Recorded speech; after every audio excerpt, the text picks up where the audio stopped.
sad day. I walk in here and notice that I have water damage on my floor and all against like my outer wall. And this is like a, now I can't remember, like a exterior wall. This is an exterior wall right here, and we've had a lot of moisture recently, so much that I saw on the news that there was some floodings happening in Salt Lake, and it looks like I had a little bit of flooding here in my basement, and I'm just trying to discover where the source came in, because all I'm seeing is water damage. I'm not seeing anything leaking like from any ceiling or outlet or wall or anything. So it's just kind of like, well, that's going to be a fun little mystery to solve, which is another issue to add to all of my long list of issues that I have been having recently with this house. Let's start with a little bit of girl talk, because I just feel like it's necessary. I feel like it's called for. I feel like, yes, let's do it. And this is going to be a plot reveal. Is that what they call it? Plot reveal? There's going to be some big reveals here in regards to The Summer I Turned Pretty. So if you have not finished it, then pause right here or maybe fast forward quite a bit. So The Summer I Turned Pretty, funny story. I thought that I had finished it, and it turns out that I hadn't. And I am so glad. Because the way that I thought the finale happened is, and this is where I'm going to start revealing some critical information, so don't listen if you haven't finished it, but I finished on the episode where the wedding was called off and Belly was at the airport and she looked like she was about to board the plane for Paris, but then she saw Conrad and then she went to like step towards him, and then like the camera cut out right there, and it was like, I loved that as what I thought was the season finale. Like, I thought that was the season finale, and I was like, oh, that was delicious. Like, the way that they finished that was just phenomenal. And I was like, oh, okay, so I guess there's going to be more to the story, or maybe they're going to leave it up to interpretation. I don't know, because I haven't read the books. I don't know how it goes. And I was at Quench It the other day, and I was buying a soda, and you know how they have those little cups at the window for like who you vote for, and it often has to do with like famous couples, or in this case like The Summer I Turned Pretty love triangle, and they changed one of the names on one of the cups, because the love triangle has always been the same in The Summer I Turned Pretty, and it was like Jeremiah versus Conrad, and you like put your tips in which cup you vote for. Really clever way of generating tips. And there was a name that I did not recognize, and the name of the person that I've always been a team for, like I've been team Jeremiah, was gone, and it was replaced by this other name. And I asked the girl, I was like, so who's this? Who's Benito? Is that his name, Benito? And she was like, well, you know, from The Summer I Turned Pretty when she goes to Paris. And I was like, homie, what? And she's like, you know, have you seen The Summer I Turned Pretty? And I was like, yes.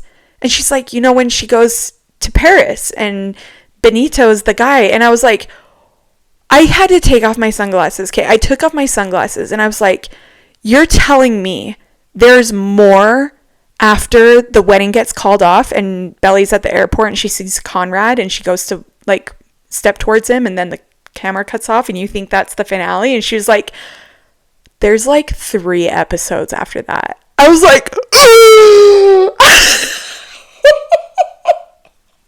went home immediately, came down here, did my nails, had my TV set up right here, my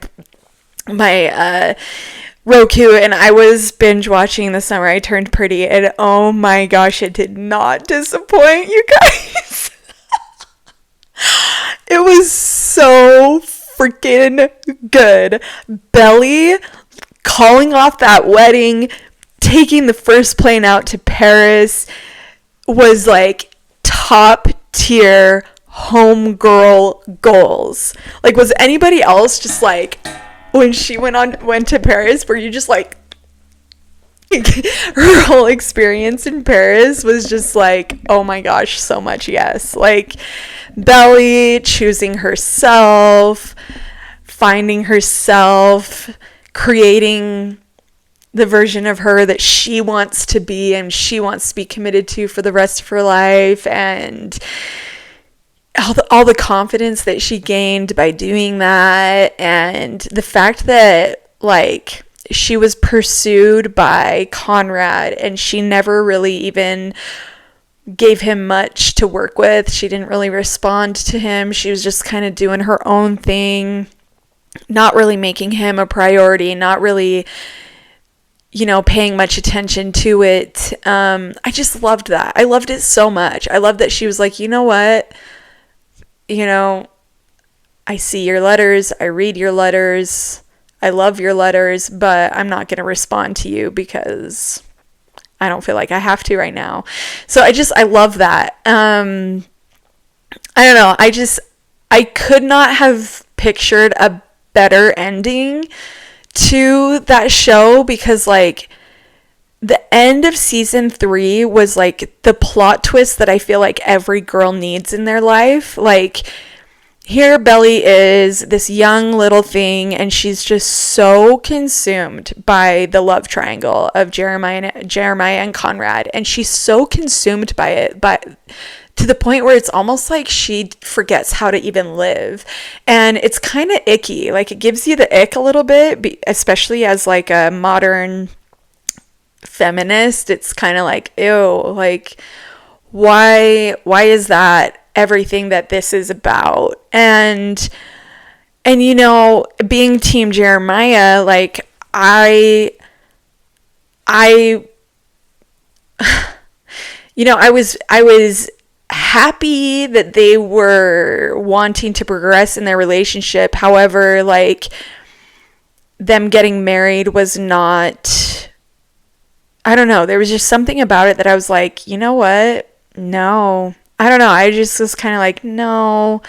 And so I just feel like the plot twist at the end of season 3 was just so unexpected, so unanticipated. I did not see it coming, and I loved it so much. And then just the other unexpected plot twist of, like, her ending up with Conrad, and how in favor I was of that by the end of this season. I was like, why am I okay with this? Why do I love this? Why do I love this right now? And I think it's just because, like, Belly took that time to remove herself from the situation. She took that time to create something completely separate from those boys that have been her whole life, that have been consuming her for years. And she just needed to establish who she is and herself. And I love that. And I hope that more girls choose, like, that flight to Paris, like, I don't know. And, like, let's let that lead into our discussion today of, okay, hold on. What do I want to talk about today? There was something, oh yeah. So I was actually going to tack on to some of the topics that I have been touching on recently with, like, decentering men and recentering and realigning. And it just, like, my mind was flowing today, and I just had, like, these thoughts flowing of, like, I think too often I have some individuals in my life, some women specifically, who have never been married. And then I have other women in my life who have never had children. And I hear the way that these women fantasize about having kids and having a husband. And it helps me take a step back, because I am able to realize how much these women romanticize those two situations. And granted, I think that being a mother is infinitely better than I ever could have imagined it without having experienced it for myself, even with romanticizing it. However, without having experienced it, I could have never anticipated how impossibly difficult it also is through having that romanticized lens without having experienced it for myself, like I just could have never possibly encompassed and embodied and understood just how challenging it really is, impossibly challenging. And it gets ever the more difficult as a single mom. And that is something that not all people can predict for themselves, is when you go in all in with somebody and you are in it for the long haul, no matter what. And you say that to yourself, you say no matter what, you know, and you think no matter what. But then it ends up being like, oh, there actually is something. There are things that will determine whether or not that person actually is here, no matter what. And then you have children with that person, and it's like, oh, this is not at all what I expected this to be. I've had a fantasy my whole entire life, a vision my whole entire life of how my motherhood experience would be, and then that gets ripped out from underneath you, and you come, and it's not just like you come crashing down, and it's not even a slight stumble. It's more like an obliteration. It's like a nuclear warfare. It's like anything that you had envisioned before and hoped for and dreamed and fantasized was, there aren't even molecules of dust particles left of what you had envisioned. And that in and of itself is a whole grieving process. But I think my point is that, you know, you can never really fully predict or anticipate what that experience is going to be like. But for the women who haven't experienced it yet, for women who haven't had kids yet, for women who haven't been married yet, I think that it is worth mentioning that the romanticizing and the fantasy that you have, that you have romanticized and fantasized your whole life, is most likely not going to be in alignment with your actual experience. And that will come with its own grieving process of just, oh, so this is what it really is. And oh, it's actually really quite ugly. Yes, it is infinitely more rewarding than you can possibly imagine right now. Way more rewarding. Even with your fantasies, it's way more rewarding to have kids. Have kids. I'm not talking about a partner. Have kids. Infinitely more rewarding than you can even fantasize about, but it's also infinitely more challenging than you can possibly imagine. And my situation is an exception, not the rule, but I know that I'm not the only one. I know that there are so many single moms out there right now that know exactly what I'm talking about when I say that you know, the rug was ripped out from underneath me, and everything that I thought that I could build and would build and was building was completely obliterated, and now I have to recreate something different. And so it's just kind of like, you know, I feel like our fantasies and our what's the word? Idealizations? Is that a word? Kind of become like this idol that we worship. And we don't even realize that that's happening until that thing gets killed. Whatever that idol was, whatever that fantasy was, when it dies, that's when we kind of come down to earth and we realize like, oh, I was actually like worshiping that idea. That idea was actually like my God. It was my idol. And I made that my center, and that was the center of my universe, and everything that I was building and creating was based on that being my core, my center, my foundation. And for me, that was my husband and my kids and the family that we were going to build together. And so I think that although that's not necessarily, here's where I feel like we enter the danger zone, is when we have a person besides a divine entity, right? Like a mortal individual as our center. and as our core and our foundation and our rock and our support and all the things. Like, I hear women talk about their men like they are their emotional blanket and their safety blanket and their rock. And like, although I think that is so wonderfully incredible and just amazing, and in a lot of ways, I want that for myself. In fact, I would actually say I want that for myself more than anything. But I can also, after going through what I've gone through, recognize the dangers in having a mortal individual be your center, your rock, your focus, your heart and soul, your beating heart, your soul, and everything that you do revolves around that person.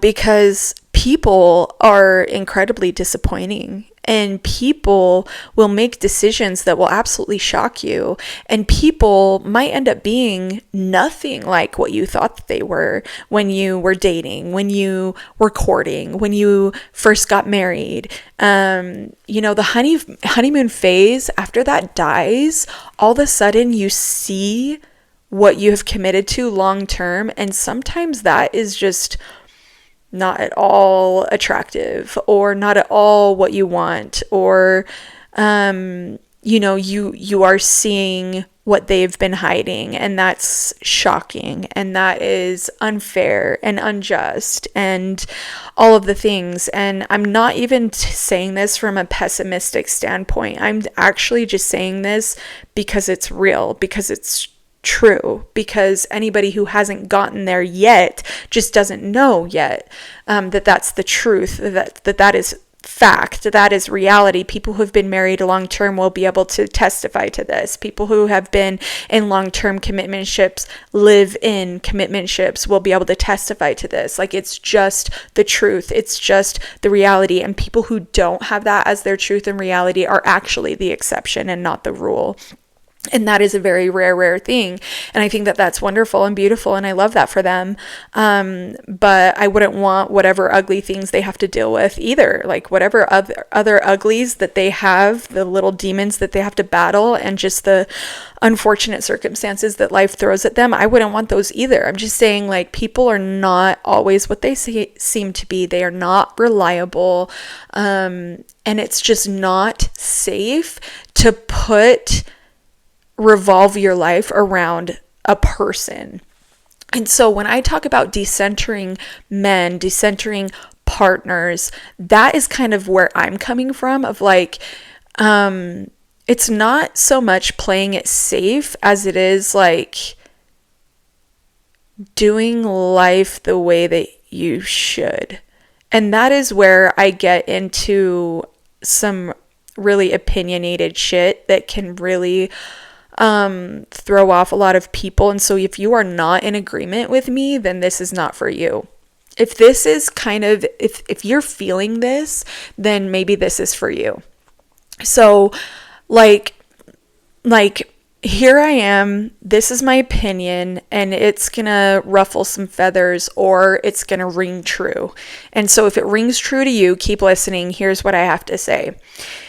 I just feel like the Creator created us with very specific, unique, divine purposes, and that the creation was not meant for like one person to have a purpose and for us to like serve them and their purpose. I feel like that's where we get things quite muddled, and especially the world that I come from, the religious background that I come from, the religious culture that I come from, and societal culture that I come from is like very much the man is the one that has like all of the purpose, and like our purpose is basically to like serve him and make his life better and just like add to his life. And what we don't realize that we're doing is that we're actually like not living our purpose when we do that. When our partner is the center of our universe, we are no longer, we have created an idol, a false god. When we also have a purpose, a divine purpose, and a reason for being. And there are things that the divine entity has in store and planned for us to fulfill. And so fulfilling your destiny, how do they say it in The Alchemist? Realizing your destiny. I can't remember. But when you read The Alchemist, and I highly recommend that book, just like realizing your destiny, realizing your purpose, and coming home to yourself. And I think that, when we marry young, before we have discovered those things about ourselves, then we kind of put ourselves in a position to depend on another person to give us purpose. And then we have lost ourselves entirely. And the plan is frustrated. The plan that was written and set forth for us and our destiny has been frustrated because we are no longer in pursuit of that thing. We are now in pursuit of this person and what makes them successful and what makes them more comfortable and happy, and now they are our purpose. And I can't speak to every woman, and I can't speak to every wife, and I can't speak to every partnership, but for the partnerships, for the wives, for the women that this is kind of making sense for, just coming home to yourself and realigning and recentering and rediscovering and recreating. Like, we are creating gods and false idols outside of ourselves constantly. And contrary to popular belief, like, society is actually pushing this on us. And I don't really want to go down a list because I don't want to offend people. So how can I say this gently? Physical expectations, modern beauty trends. If we really take a step back and take a second to think about it, more often than not, those expectations, demands, and trends and standards are actually male centered. They are centered on satisfying the male gaze. Would we really think that those things were desirable and sexy and appealing if it weren't male centered? You know what I'm saying? And so I think that taking a step back and just rediscovering and realigning and deciding what parts of our pursuits are actually male-centered and not me-centered or God-centered or whatever you decide needs to be the center. Do you need to be the center? Does God need to be the center? Whatever you decide needs to be the center.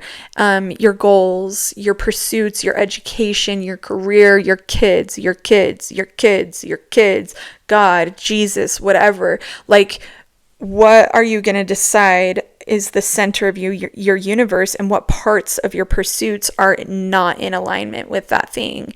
And making sure that we are not creating idols in mortal men, because that is setting us up for failure, for demolition, for destruction, for that nuclear war that I talked about, where every hope and dream that you've ever had, every fantasy, every romanticized reality, idealization, I don't know if that's a word, just gets completely obliterated in a nuclear bomb, and there aren't even dust particles and molecules that survive that. And so it's best to recenter and realign and to make sure that immortal man is not at the center, and that your center is what it should be.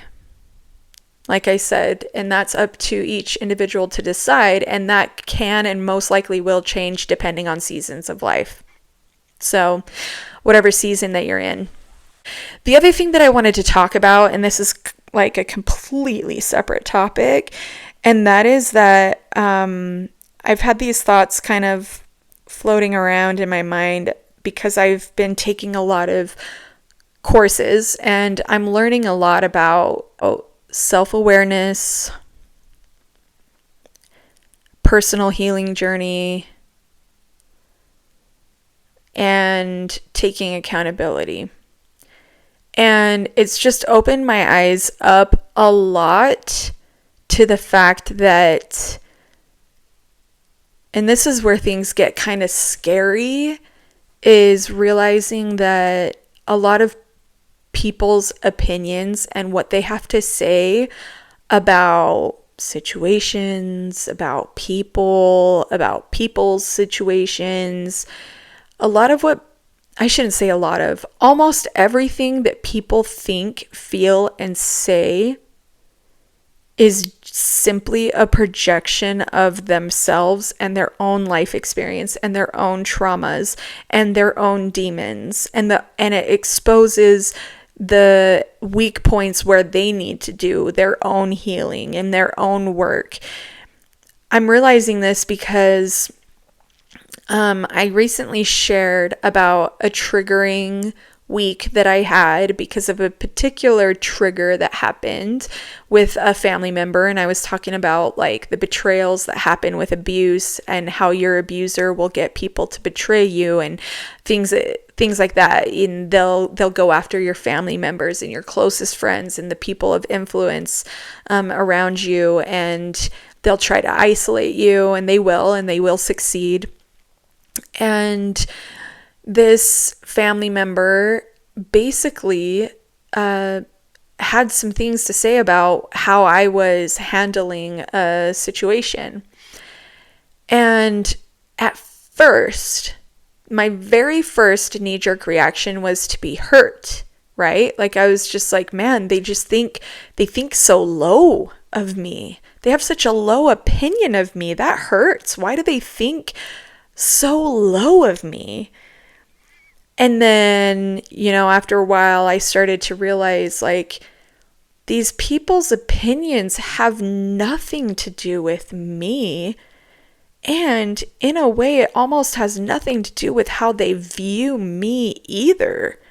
Although they think that that's how they view me, it's actually a reflection of themselves and who they are and where they're at in their own personal self-improvement journey and their own healing and their own self-awareness and their own personal experiences in dealing with their own difficult circumstances, with their own traumas and their own abusers. So it can actually be kind of shocking to come to that realization of like, oh my gosh, every person that has judged me so unbelievably harshly, or even a little bit, even just little minimal microscopic little judgments here and there from random ass people that don't even know me at all, or think that they know me because they talked to me once, or we share a church building and so they see me sometimes and so they think that they know me.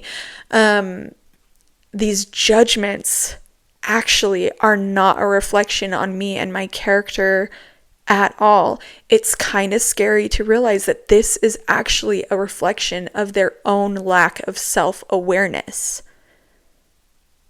Because there's no possible way that we can cast judgment on anyone and anyone's circumstances and anyone's situations.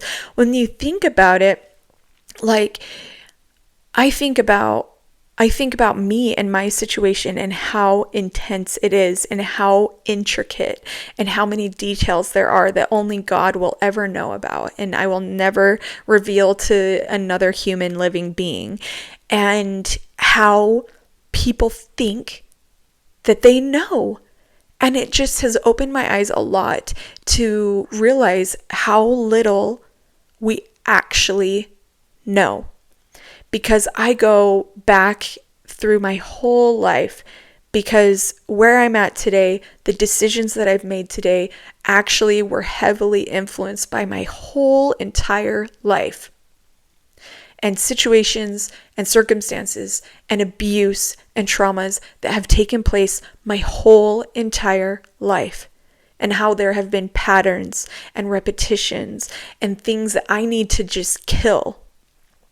Generational trauma that needs to die with me. Traditions that need to die with me. Abuse and patriarchal expectations that need to die with me. And nobody can ever understand that because they don't know what it was like to live in the house that I lived in and in the family dynamic that I grew up in, and how many generations that went on for, and how many women that I personally know, that I personally witnessed, that tried to fight their way out but couldn't, and how many women I've seen fighting for their lives in their homes, in their marriages, in their families, but they never actually escaped. And how many times I feel like how many lives and names and spirits and ancestors I have in my family tree alone that I feel like I owe it to, and the future generations that I will have that I owe it to break this curse, to break these traditions, to break this generational trauma. And I owe it to them, and I owe it to myself. And it's not just that. I feel called to this. I felt called to this. I am called to this. And that's not going to make sense to anybody because nobody knows that. How can they know that? How can they know? When they're sitting there and they're having tea time with the girls and the church ladies and they're talking about Elise's situation, they don't know shit. There's no possible way. There's no possible way they know about my grandmas. There's no possible way they know about my mom. There's no possible way that they know about me. There's no possible way that they know what the universe is calling me to and why and what has influenced that and the thoughts that are going through my mind as I'm making these decisions. There's no possible way. And when I have people who have known me my whole life, and they think that they know my situation, and they think that they know me, and I'm realizing they don't know shit. How is this possible? And then I look back on and I reflect on myself and I think, well, I don't know shit. I don't know shit about them. I don't know shit about their situations. I don't know shit about their generational traumas and the traditions that need to be broken on their end. I don't know shit. So how can they know shit? I don't know shit. And so it's just this great grand opportunity for me to look in the mirror and realize nobody knows anything. We know nothing. And here we go, talking and chatting and tea timing and talking about other people and their life circumstances and their life's decisions as if we know better, as if we are so great that we would never do anything that they've done. Unbeknownst to them that they are in the presence of greatness and an actual living, breathing goddess. And here they are casting stones, throwing stones, burning the witch. And she's the hero. She is the hero of the story, the heroine. And here we are burning her name, her reputation at the stake. And so it's been eye-opening to me how much judgment I have received from people who have known me my whole life, from people who have known me for a long time, for people who have known me intimately for, a certain period of time, people that I have confided in about some secrets and some things and little hints here and there. it has come as a shock to see the harsh judgments that have been cast my way. But ultimately, like going through these classes and just learning and realizing that people only say what they themselves know and what they themselves are.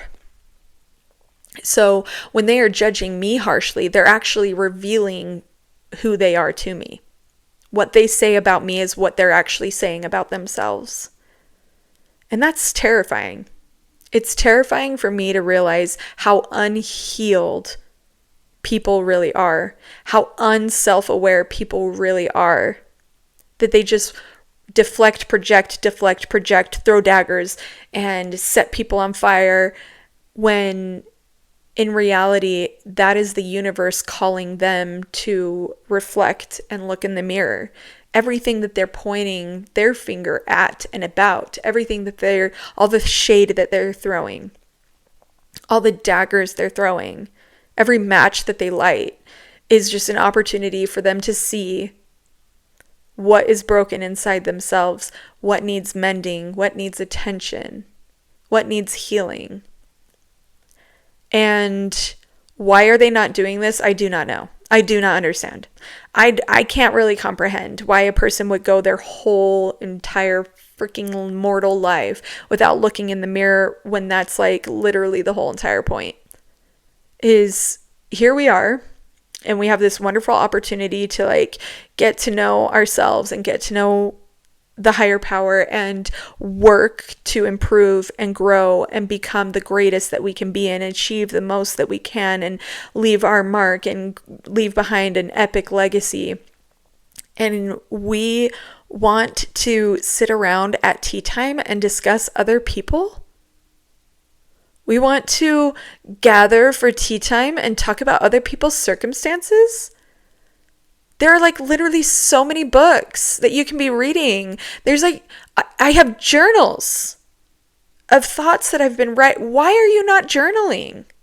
Why aren't you reading? Why aren't you taking classes? Why aren't you going to college? Why aren't you getting involved in movements and community outreach and making the world a better place? It's just so bizarre to me. And what is even the point of that life? What purpose is there? What purpose does that even serve? See, and then we have a new idol. Then we have a new center. Then we have this new thing that our whole life revolves around. And it is, judging people and casting shade, throwing shade, casting stones, and trying to put ourselves above them so that we don't actually have to do the nitty-gritty work that we have to do to be a better person. We're just trying to avoid the difficult work. We're just trying to avoid seeing ourselves for who we really are, because, oh no, that'll be painful, because, oh no, that will require accountability and responsibility, because, oh no. You know what I'm saying? Like, what is even the purpose of your life? What is even the purpose of the time that you're using every single day when you're just gathering around to discuss me and my life and what I'm doing with my life and the decisions that I've made? If you are that much better than me, then why are you even talking about me?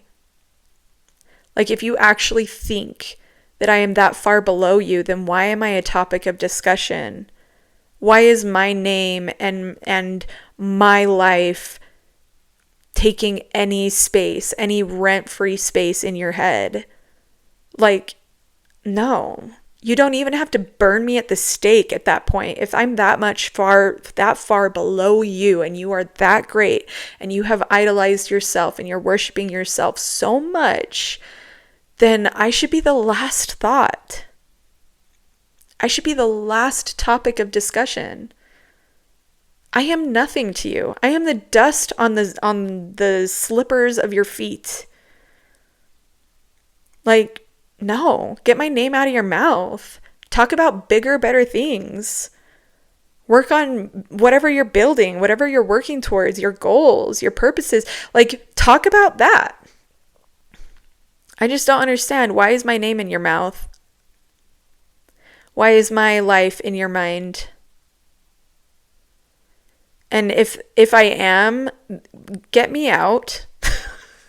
I don't want to be there. I don't want to be there. Get me out of there.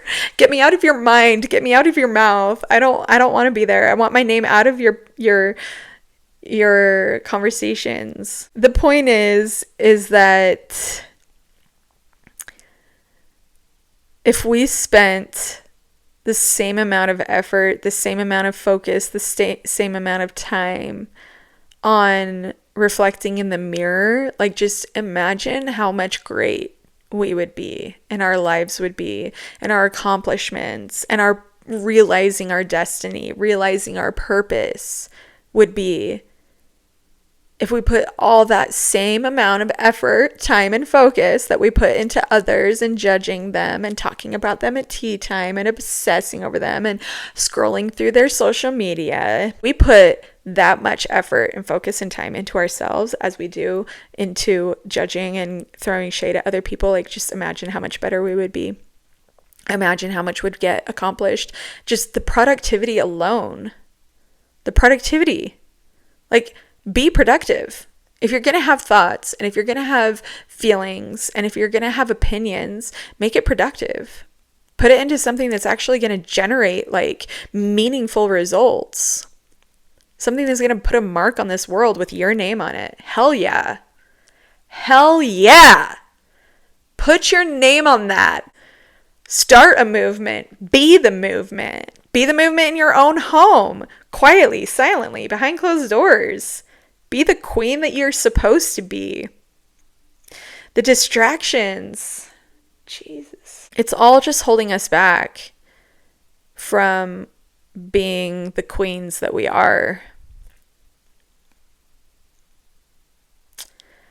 I don't know how much of this episode I'm actually going to edit. I think I know that there's like one small portion that I'm going to cut out. I just want to let all these ramblings flow freely into the universe and piss off all the right people and influence all the others, and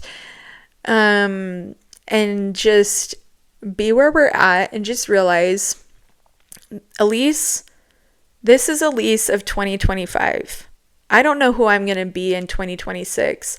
I have a big feeling that there's a big transition that's in the works. I feel it. I feel it happening in my bones. Like, I just feel a huge transformation coming on. And 2026, I'm probably going to be preaching about completely different things. I might even denounce the things that I said today. And that. I'm going to embrace that. I'm going to embrace change, transformation, transitions. Today, this is what I'm saying. Today, I stand by this. Elise of October of 2025. But October of 2026, I better be so different. I want to be. I want to have grown and developed and changed and embodied my higher self in new ways that sure, I can take ownership of things that I've said in the past, but I no longer necessarily stand by them. I want to be new. I want to be reborn. I want to be different. If I'm the same a year from today, I'll be damned. Because that's not who I want to be. I don't want to be the same year after year and day after day. And there's going to be a whole community and world of people that's going to hold me to my words from previous years and previous versions of me. And that's fine. That's a reflection on them. It's not a reflection on me. That's the whole point of this episode, is that people will say what they are. People will believe what they are. People will think and project what they are. And that has nothing to do with me. And it has nothing to do with you. So, today, on this day, October 7th, 2025, I proclaim that I have never been more detached in my whole entire life. I've never felt more completely detached from people, men, people's opinions, people's judgments. I've never been more detached than I am today. And that's a really good feeling. Anyway, I wish you all the best. I don't think I'm going to get to a question today just for the sake of time and the length of this episode. I'm pretty sure it's going to be really freaking long. And there are other things that I want to get around to today. But let me know what part of this message really stood out to you. Let me know in the comments. And let me know if there's another conversation that you want to have. And then I can address that in a future episode.